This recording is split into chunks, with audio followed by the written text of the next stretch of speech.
नमस्कार साथियों, मैं हरीश खंडवाल मनखी आप सभी का मनखी की कलम यूट्यूब चैनल पर हार्दिक स्वागत अभिनंदन करता हूं। आप सभी को कंस सोमवार यानी कि सावन के 2025 है उसके ये अंतिम सोमवार की हार्दिक शुभकामनाएं। हमारे पहाड़ी क्षेत्र में कंस सोमवार यानी कि सबसे छोटा सोमवार होता है महीने का, उसका बड़ा महत्व माना जाता है और इस दिन मेले का आयोजन होता है, शिवालयों में रुद्राभिषेक होता है। तो इस पे ही हम आज चर्चा करेंगे। चर्चा करने से पहले आप सभी से अनुरोध है कि अगर आप चैनल पे पहली बार आए हैं और अगर चैनल को अभी तक सब्सक्राइब नहीं किया है तो प्लीज़ चैनल को सब्सक्राइब अवश्य कीजिएगा ताकि हमारा मनोबल बना रहे। और आप लोगों से अनुरोध है, वीडियो अच्छी लगे तो शेयर अवश्य कीजिएगा। तो चलते हैं, हम आज बात करेंगे कंस सोमवार की। कंस सोमवार जैसे मैंने बताया कि सावन का जो आखिरी सोमवार होता है उसको हमारे यहाँ कंस सोमवार बोलते हैं। हमारे पहाड़ी क्षेत्र में, विशेषकर उत्तराखंड के जो पहाड़ी क्षेत्र रहे हैं, वहाँ हर महीने कुछ न कुछ उत्सव मनाने की परंपरा रही है। इसी परंपरा के तहत सावन माह में जब आखिरी सोमवार होता था, जिसको हम कंस सोमवार कहते हैं, मंदिरों में लोग जलाभिषेक के लिए तो जाते ही थे, साथ ही मेलों का भी आयोजन होता था। मैं अपने क्षेत्र की बात करूँगा, नीलकंठ में तो कांवड़ चलती है, यात्राएं होती हैं, लेकिन जो यमकेश्वर महादेव मंदिर है जहाँ पे कि मेला लगता था, धारकोट में कोटेश्वर में मेला लगता था और अन्य जगह के मंदिर भी हैं जहाँ मेला लगता था। इसी तरह अन्य जगह भी मेलों का आयोजन होता था। विशेष करके हमारे जो नज़दीकी थे उसमें यमकेश्वर महादेव में और कोटेश्वर महादेव में। वर्तमान में मेले अब लगभग समाप्त हो गए। कंस सोमवार को बहुत सालों से शायद मेला नहीं लग पा रहा है।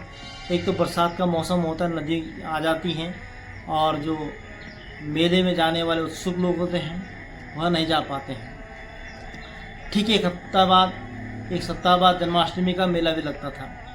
तो हमारे क्षेत्र के लोग यमकेश्वर महादेव में मेला देखने जाते थे। मेले का अपना ही आनंद था। इस समय नाशपाती आई रहती थी और नाशपाती खरीद के लाते थे। साथ ही जलेबी, तो बिना जलेबी का तो मेले का मतलब ही नहीं होता है। अगर जिस मेले में जलेबी नहीं खाई तो मेला ही नहीं है। तो जलेबी बनती थी। अब तो समोसे, चाउमीन सब बनने लग गए, लेकिन उस समय जलेबी ही मुख्य आकर्षण का केंद्र होती थी मेलों का।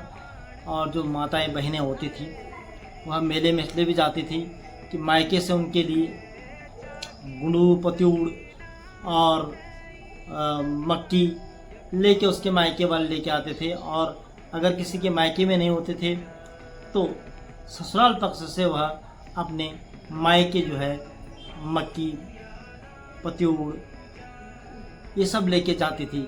और इस समय हमारे यहाँ बस्किल का भी सीज़न है, तो बस्किल भी खूब मेले में एक दूसरे को देते थे।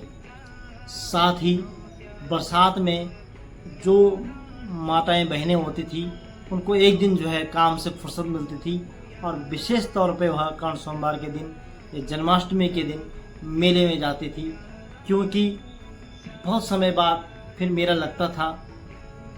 हमारे यहाँ फिर सीधा गेंद का मेला आया, उसके बाद आगे जन्माष्टमी के बाद सीधा गेंद का ही मेला लगता है। तो लोग इस समय अपने लिए ख़रीदारी कर लेते थे, जो उनकी आवश्यकताओं की चीज़ें होती थी उनको खरीद लिया करते थे। हम लोग भी इस समय मेले में जाते थे। चारों तरफ कोहरा छाया हुआ रहता था, घनघोर कोहरा रहता था, रास्ता नहीं दिखता था और नदियाँ आई रहती थी, रास्ते नहीं होते थे। पहले लोग जब जाया करते थे रास्तों की सफाई कर देते थे। आज तो खैर वो संभव नहीं है। अभी लगाओ कि हम अपने गांव साइकिलवाड़ी से यमकेश्वर महादेव में जो है मेला देखने जा रहे हैं, मेले में ख़रीदारी करने जा रहे हैं। विशेष करके हम यमकेश्वर में और धारकोट के कोटेश्वर में जाते थे। धारकोट में तो खैर नज़दीक था, तो लगभग ज़्यादातर हम लोग कोटेश्वर महादेव में जाते थे। वहाँ पे मेले का खूब सारा आयोजन होता था। पूरे डाना मंडल से लेके के लोग, ताल घाटी के लोग जलाभिषेक करने के लिए तब वहीं जाते थे। उसके बाद हमारे क्षेत्र में तालेश्वर महादेव मंदिर बन गया, किमसार में कमलेश्वर महादेव बन गया, और मल्लबड़ास में तो बागेश्वर महादेव का मंदिर है ही, वहाँ भी अपनी पौराणिक मान्यता है। अमोला में जबकि उग्रेश्वर महादेव है, लेकिन वहाँ पे जलाभिषेक नहीं होता है सावन में। वो लोग जो है पाठ करने के लिए, रुद्री पाठ करने के लिए कोटेश्वर महादेव में ही आया करते थे। कहने का मतलब ये है कि तब लोग थे तो मेले भी थे, आज लोग प्लान कर गए तो मेले भी लगभग प्लान कर चुके हैं। कर्ण सोमवार के दिन खीर बनती थी, पत्यूड़ बनता था, और कुछ जगह सेवैयाँ भी बनाते थे, लेकिन कर्ण सोमवार के दिन बिना पत्यूड़ के, बिना गुड़गु के अधूरा माना जाता था। यही इस त्यौहार की खासियत थी कि इस दिन जो है पत्यूड़ खाने को मिलेगा, और खीर भी मिलेगी और चीज़ें भी मिलेंगी। जलेबी तो मेले में खाई जाती थी। तो ये हमारे कुछ संस्मरण रहे हैं उस दौर के, कर्ण सोमवार के। आज तो शायद बहुत जो लोग व्रत तक ही सीमित रह गया है कि सोमवार का व्रत लेना है, वहीं तक सीमित रह गया है। उल्लास अब लगभग ख़त्म हो गया है। जैसे त्योहारों में उल्लास रहता था, एक नई जिंदगी रहती थी, मिलने का, मिलाने का, जाने का, कि कोई मिलेगा, यार दोस्त रिश्तेदार वहाँ मिलते थे। आज फ़ोन हो गए हैं तो खैर जानकारियाँ मिल जाती थी, तब ये संसाधन नहीं थे तो उत्सुकता उतनी ही ज़्यादा बनी रहती थी। तो फिर इस तरह के जो वीडियो हैं, इस तरह की जो जानकारियाँ हैं, हम आप तक पहुँचाने का प्रयास करेंगे। वीडियो आपको अच्छी लगेगी ऐसा हम आशा करते हैं, ऐसी हम उम्मीदें करते हैं। तो आप सभी को एक बार पुनः कर्ण सोमवार की हार्दिक शुभकामनाएं। मिलते हैं फिर कल एक नई जानकारी के साथ, तब तक के लिए धन्यवाद।